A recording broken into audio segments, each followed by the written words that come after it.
passera, mais la parole de Dieu ne passera jamais. Amen. Le pain du jour, c'est d'abord la parole de Dieu. Je lis au nom de Jésus-Christ. Pour ce qui concerne les choses dont vous m'avez écrit, je pense qu'il est bon pour l'homme de ne point toucher les femmes. C'est grave. Il est bon pour l'homme de ne pas toucher les femmes. Toutefois, pour éviter quoi? Encore? Non, très fort. L'impudicité. Pour éviter l'impudicité, que chacun ait sa femme, comme le Combo a sa béni. Et que chaque femme ait son mari, comme Abéni a son le Combo. Que le mari rende à sa femme ce qu'il lui doit, et que la femme agisse de même envers son mari. La femme n'a pas autorité sur son propre corps, mais c'est le mari. Et pareillement, le mari n'a pas autorité sur son propre corps, mais c'est la femme. Ne vous privez point l'un de l'autre, si ce n'est d'un commun accord pour un temps, afin de vaguer à la prière. Puis retournez ensemble de peur que Satan ne vous tente par votre incontinence. Je dis cela par condescendance. Je n'en fais pas un ordre. Je voudrais que tous les hommes fussent comme moi, mais chacun tient de Dieu un don particulier, l'un d'une manière et l'autre d'une autre. À ceux qui ne sont pas mariés et aux veuves, j'ai dit qu'il leur est bon de rester comme moi. Mais s'ils manquent de continence, qu'ils se marient, car il faut mieux se marier que de brûler. À ceux qui sont mariés, j'ordonne, non pas moi, mais le Seigneur, que la femme ne se sépare point de son mari. Si elle est séparée, qu'elle demeure sans se marier, ou qu'elle se réconcilie avec son mari, et que le mari ne répudie point sa femme. Amen. 1 Corinthiens chapitre 6, 9 à 10. Aujourd'hui, je vais parler sur le sacrifice dans la préparation. Nous nous préparons pour tous les événements sur la terre. Alléluia. Comme un écolier ou un étudiant se prépare pour ses études, même pour ses examens. Nous voyons aussi les politiciens qui peuvent aussi se préparer pour les élections. Chaque préparation demande un certain sacrifice. Et je crois que les mariés se sont préparés et ils ont fait des sacrifices pour que ce 20 août soit une journée qui va marquer, pas seulement leur vie, mais qui va aussi marquer leur entourage et leur famille. Comme le mariage d'un homme et une femme qui se préparent. De la même manière aussi, bien aimé, il y a aussi un autre mariage qui nous attend à l'église. Notre union avec Jésus-Christ. Et cette union doit être préparée, mon frère et soeur. Et si nous sommes sur la terre, frère, c'est pour la préparation de ces jours-là. Alléluia. Aujourd'hui, on veut maquiller des choses. Des gens qui vivent de la prostitution, tellement qu'on vous a donné des mots français, vous croyez que cela va changer le cœur de Dieu. La cohabitation, c'est la prostitution modernisée. Il y a même des enfants qui fuient la maison de leurs parents pour chercher des appartements à gauche et à droite, pas seulement parce qu'ils veulent être indépendants, non, loin de là, parce qu'ils veulent faire la prostitution.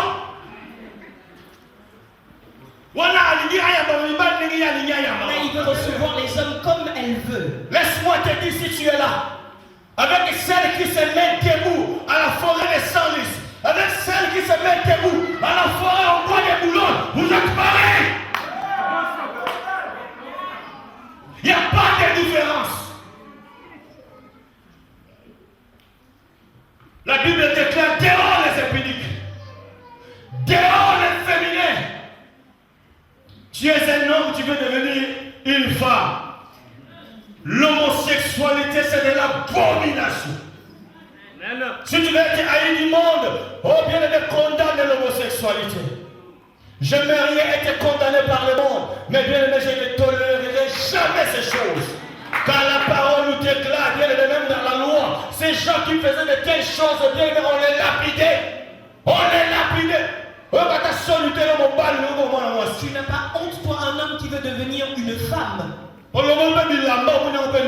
bénudes et tu le trouves normal. Devant un autre homme. Chez toi, tu trouves que tu es normal dans la tête. Laisse-moi te dire, si tu es là ce soir, tu n'es pas normal, tu as un démon. Tu as un démon. Il y a aussi des femmes qui l'aiment au moins. Moi, j'ai une tendance qui est féminine. N'importe quoi. Viens avec moi n'importe où. Amen. Alléluia. Si tu vois ton homme, mais c'est pas moi, un enfant dans la maison qui a une tendance de devenir frère, il faut beaucoup le frapper. Alléluia. J'ai dit c'est de la fornication. Le jour où le Seigneur viendra, vous ne serez pas là. Vous n'enterrez pas. Alors si tu es là, tu es dans la fornication, répands-toi, prends la décision. J'ai béni le Seigneur parce que dans cette église, beaucoup de personnes sont en train de régulariser leur situation.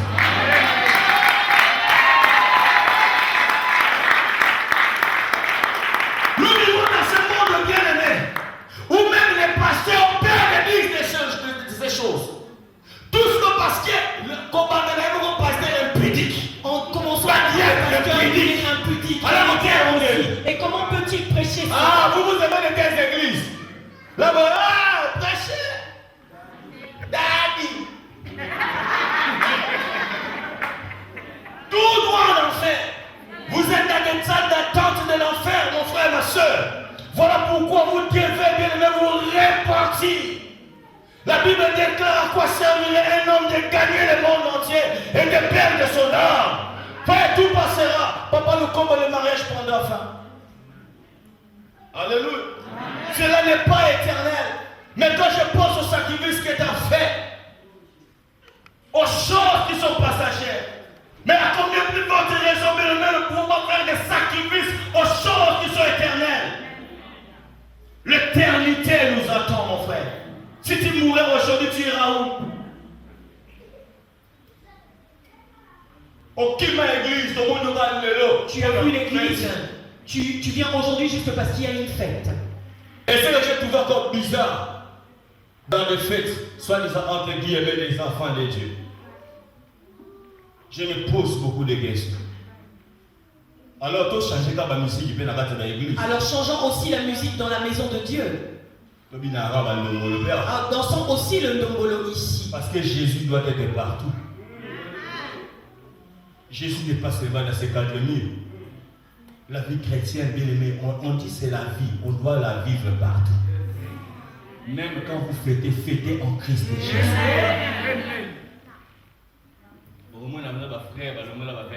Tu vas voir qu'il y a des frères qui enlèvent même la veste.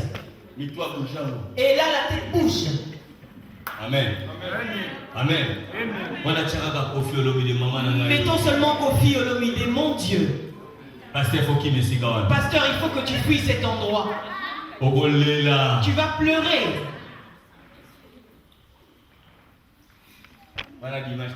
Et là, le dimanche, quand il va arriver, Alléluia!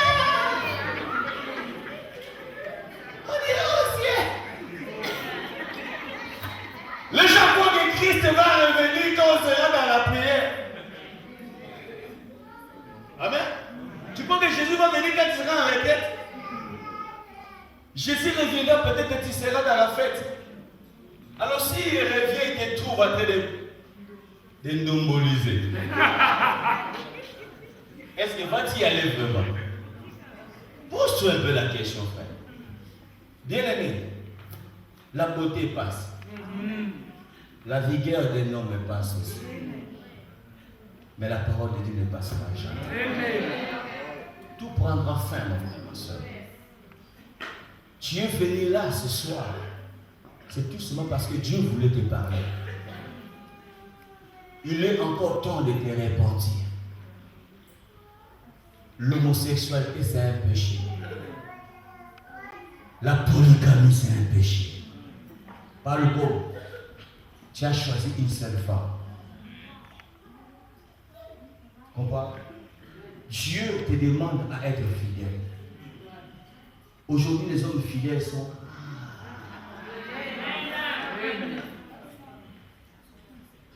Non, ma pasteur va comme infidèle. Même les pasteurs sont devenus infidèles. Ma sœur en Christ va les gâter. Et les sœurs ne peuvent même pas passer. Ces jours-là, en enfer, vous allez tous vous retrouver. Vous savez, l'homme a combien de côtes? Hein? L'homme a combien de côtes? 23.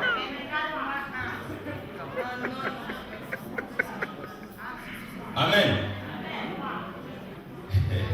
L'homme, alléluia. Vous voyez la femme a combien de côtes? La femme a 24 côtes. En réalité, les deux, ils avaient 23. Pardon, 24. Amen. Dieu enleva une côte chez l'homme et il rajouta à la femme. La femme a plus de côtes que l'homme. Amen.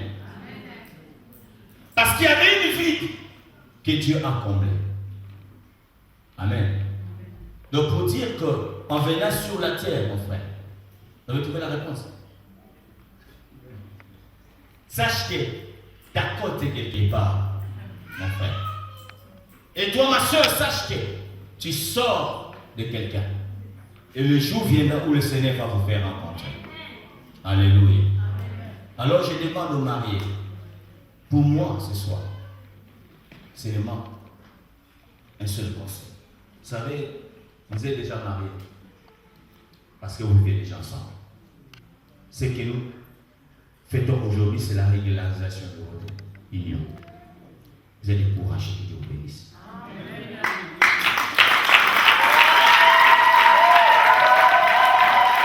Celui qui s'est bien que vous, que Dieu le bénisse.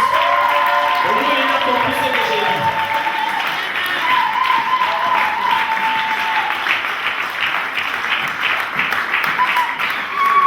Amen. Vous pouvez se dire qu'on a déjà fait des enfants. Ça ne servait plus à rien. Mais au moins, tu as pris une décision pour dire non. Je ne veux pas que ce jour-là, le Seigneur me reproche de quelque chose. J'aimerais honorer celle que j'avais prise. Et vous êtes là nombreux. Vous devez le faire. Et Dieu sera honoré aussi. Restez fidèles. Gardez votre amour. Que rien ne puisse vous perturber. Tu as un bon homme, tu as une bonne femme. Les problèmes ne manqueront jamais dans un couple. Mais c'est dans le lutte avec la prière qu'on parvient à l'unité. C'est lui ou celle pardon que tu as choisi. Elle est la bonne. Tu l'avais en fait bien choisi. Amen. Est-ce que vous mettez debout? Gloire à Dieu. Gloire à Dieu. Gloire à Dieu. Vamos a ter um livro para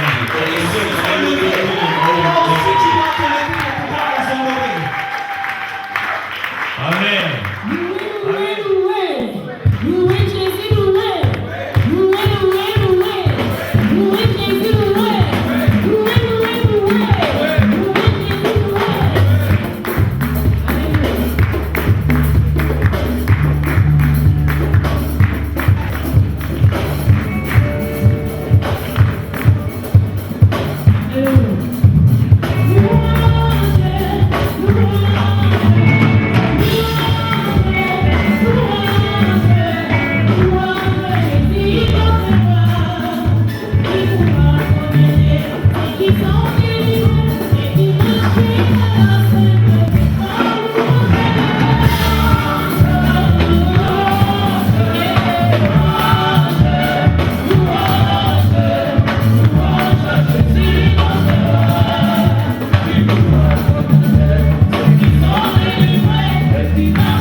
Alléluia.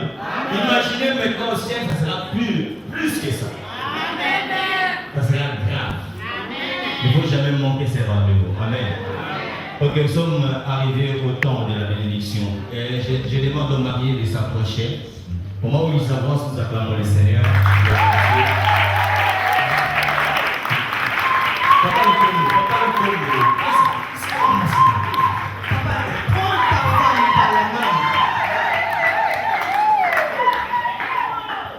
Restez là. Voilà. Qu'il te bénisse, Mamado. Au moins tu comprends les choses. J'espère qu'ils ont été super, bien. Amen. Gloire à Dieu. Est-ce que tu es dans la joie au moins? Non, est-ce que tu es vraiment dans la joie? Amen. En plus, je ne fais pas trop chaud, ça va? C'est une journée bénie. Et en plus, la femme s'appelle bénie. Amen. Quelle coïncidence. Quelle grâce. Amen. Et je crois que l'Église n'a pas l'autorisation ou, dirais-je, le Seigneur ne nous a pas donné le droit de faire marier les gens. Selon la Bible. Amen. L'Église n'a que le droit de bénir des personnes qui sont déjà mariées. Amen. Alors, je ne peux pas passer par la bénédiction sans que je puisse poser la question aux deux familles pour savoir si réellement le frère n'est pas rentré par la fenêtre. Amen. Quand la Bible déclare que le mariage soit honoré,